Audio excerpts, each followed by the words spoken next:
کیونکہ دشمن کو معلوم ہے کہ ہم کنونشن وار کے ذریعے پاکستان کے اندر داخل نہیں ہو سکتے، ہم ایک نیوکلیر پاور ہیں، اور یہ ساری دنیا کو پتہ ہے، اور مسلمانوں میں ہم واحد ہیں، اور ویسے ہم 7ویں یا 6ٹھی جو ہے وہ ایٹمی طاقت ہے۔ اس بنیاد کے اوپر کبھی اس نے فرقہ واریت کی بنیاد کے اوپر، کبھی صوبائیت کی بنیاد کے اوپر، کبھی لسانیت کی بنیاد کے اوپر، اور کبھی محرومیوں کو بہانہ بنا کر اس بنیاد کے اوپر اس ملک کے اندر دہشت گردی کو، انتشار کو، افراتفری کو پروان چڑھانے کی کوشش کی ہے۔ یہ بھی اسی کا ایک شاخسانہ ہے۔ آپ دیکھیں کہ معصوم بچے، عورتیں، جوان جو اپنی چھٹیاں منانے کے لیے گھر جا رہے ہیں یا اپنے کاروبار کے لیے جا رہے ہیں، ان پہ وہ حملہ آور ہوتے ہیں نہتوں کے اوپر، اور ان کو شہید کیا جاتا ہے۔ اس میں میں اپنی فورسز کو، لا انفورسمنٹ جتنی بھی ہماری فورسز ہیں، FC ہو، فوج ہو، پاکستان ریلوے ہو، ان سب کو خراج تحسین پیش کرتا ہوں۔ اور یہ خراج تحسین میں اکیلا پیش نہیں کر رہا، پوری پاکستانی قوم پیش کر رہی ہے، اور دنیا نے اکنالج کیا ہے کہ جو رسپانس ٹائم تھا وہ زیادہ تھا، کم تھا، اس میں کیا خرابیاں تھیں، اس کو چھوڑتے ہوئے جب وہ پہنچتے ہیں اور جس طریقے سے وہاں پہ سوئسائڈر کو انہوں نے قابو کیا، اس دوران ایک بھی کیجولیٹی نہیں ہوتی، ایک بھی ڈیتھ نہیں ہوتی، ایک بھی شہادت نہیں ہوتی۔ یہ اب دنیا اسٹڈی کرے گی کہ یہ پروفیشنلزم کی ایک انتہا تھی، معراج تھی۔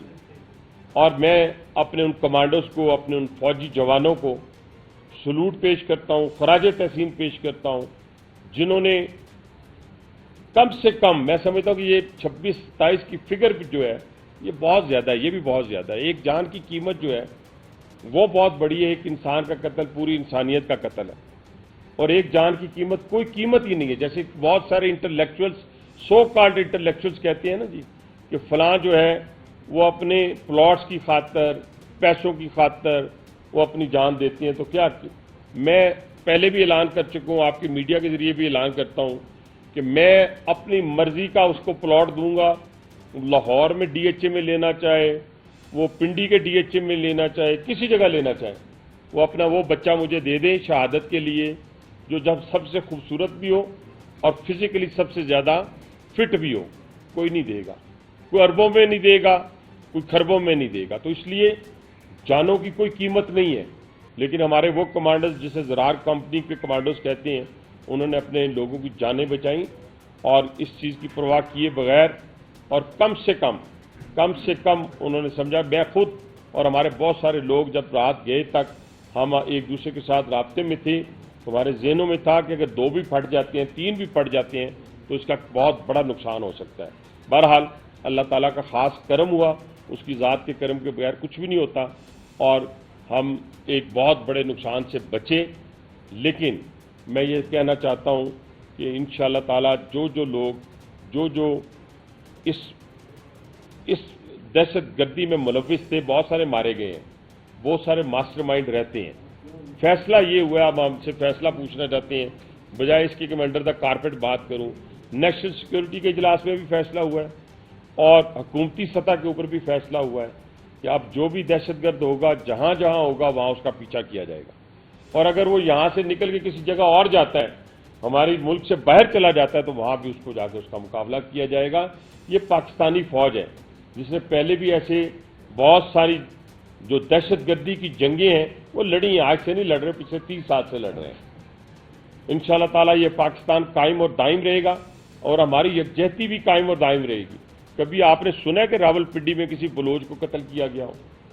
کبھی آپ نے سنا ہے کہ پنجاب کے کسی حصے میں کسی بلوچ کو مارا گیا ہو، کسی سندھی کو مارا گیا ہو، کسی پختون کو مارا گیا ہو؟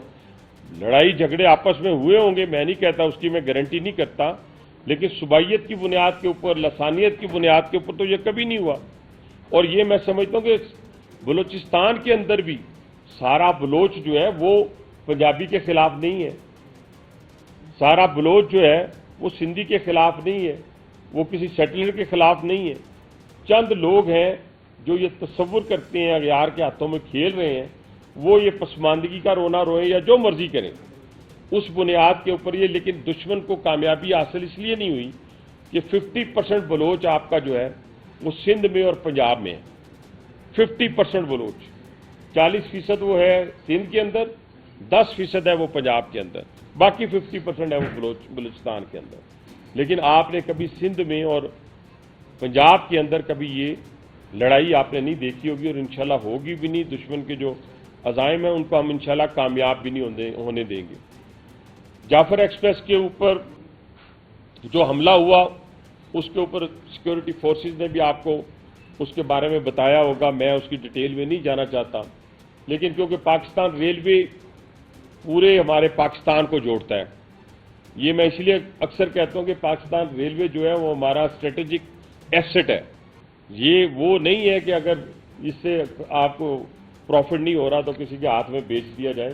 یہ وہ والا ایسٹ نہیں ہے، یہ وہ ایسٹ ہے جو ہمارے دلوں کو بھی جوڑتا ہے، ہماری سرحدوں کو بھی جوڑتا ہے، اور ہمارے لیے یکجہتی کا ایک پیغام بھی ہے. اور ان کی ٹرینز کے نام بھی ایسے ہیں، کسی جگہ جعفر ایکسپریس، کہیں بولان ایکسپریس ہے، کہیں بہت مطلب کہ آپ دیکھتے جائیں ہر جگہ، کہیں خوشحال خان کھٹک اپنے ہے، کہیں اپنا موسیٰ پاک کا نام ہے، بہاؤالدین ذکریہ کا نام ہے. تو یہ بہت سارے پاکستان کی ایک خوبصورت گلدستہ پیش کرتا ہے. یہ جو ہے یہ آپریشن سسپینڈ تھا. اس واقعے کے بعد میں اپنے ریلوے کے تمام، خاص طور پہ ڈی ایس ریلوے کی ساری ٹیم کو بھی، اور یہ میں اس لیے نہیں کہہ رہا کہ یہ ہمارا ڈپارٹمنٹ ہے، بلکہ آپ بھی اس کو اکنالج کریں گے کہ جس جگہ یہ واقعہ ہوا وہاں تو 24، 26، 27 کلومیٹر تک کوئی روڈ نہیں جاتی، روڈ کا کوئی کنیکشن نہیں ہے. پھر اسی پٹری کو استعمال کیا گیا ریسکیو کے لیے. ہمارے لوگوں نے فوری رسپونڈ کیا اور وہاں سے اپنے لوگوں کو نکالا. اس جو وہاں سے نکل کے آئے تھے، پہنچ گئے تھے کسی اسٹیشن میں، وہاں سے نکالا، پھر اس جگہ کے اوپر لے کے گئے اور وہاں سے ریسکیو کیا لوگوں کو. سیکیورٹی پرسنلز جو تھے وہ اس پہ بیٹھ کے وہاں تک گئے، وہاں سے واپس آئے، اور اس کے بعد اپنے ٹریک کو چند دنوں میں ہم نے ٹھیک کر لیا. مطلب میں سمجھتا ہوں کہ 2 سے 3 دنوں میں ہم 2 دن کے اندر ہم دوبارہ آپریشن سٹارٹ کرنے کے لیے تیار ہو گئے تھے. یہ پوری ریلوے کے جتنی ہمارے لوگ جنہوں نے اس میں اپنا کردار ادا کیا ہے وہ بھی خراج تحسین کے قابل ہیں، اور میں ان کو خراج تحسین پیش کرتا ہوں پوری قوم کی طرف سے. اب ہم انشاءاللہ تعالی بلوچستان کے اندر اس آپریشن کو اس سے بڑھ کر جو پہلے شروع تھا یہاں پہ، یعنی یہاں پہ ہم 3 ٹرینیں چلاتے تھے اس آپریشن سے پہلے، یہی ہے جی. اب اللہ کے فضل و کرم سے ہم اگر بولان ٹرین جو ہے وہ ہفتے میں 2 دفعہ چلتی تھی، اب انشاءاللہ تعالی 7 دن جو ہے وہ بولان ٹرین جو ہے وہ ہم چلائیں گے. یعنی ہم دشمن کی اس کوشش کو ہم نے ناکام کر دیا. آتش نیوز پاکستان کے سب سے بڑے نیوز نیٹ ورک کا حصہ بننے کا سنہری موقع. ملک بھر سے درج ذیل آسامیوں کی ضرورت ہے. Bureau chief, deputy bureau chief, video editor, city reporter, tehsil reporter, district reporter, crime reporter, press reporter, نمائندہ، نامہ نگار. Chief executive Syed Jamshed Bukhari. مزید معلومات کے لیے ان نمبرز پر رابطہ کریں.